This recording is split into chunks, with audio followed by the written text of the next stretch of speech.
Alam niyo po, may mga anak, kapag ka tinutuwid na magulang, ang tingin sa magulang kalaban. Totoo po ba yun?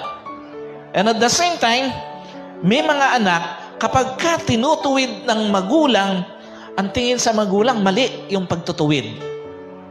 Ang tanong, bakit ka ba itinutuwid ng magulang mo? Ang tanong, bakit ba sinasabi ng magulang mo na huwag mong sayangin ang pag-aaral mo? Ang tanong, bakit ba sinasabi ng magulang mo na huwag ka munang mag-asawa? Ang tanong, bakit ba sinasabi ng magulang mo na mag-mature ka muna? Bakit ba sinasabi ng magulang mo na iwanan mo yung immaturity mo? Alam niyo po, pansinin niyo, sa tingin mo, kung ikaw ba ay makapagtapos ng pag-aaral, sa tingin mo, ikasasama mo yung nakapagtapos ka ng pag-aaral. Sa tingin mo, kung ikaw ba, mature na bago ka pumasok sa isang relasyon, sa tingin mo, ikasasama mo ba yon?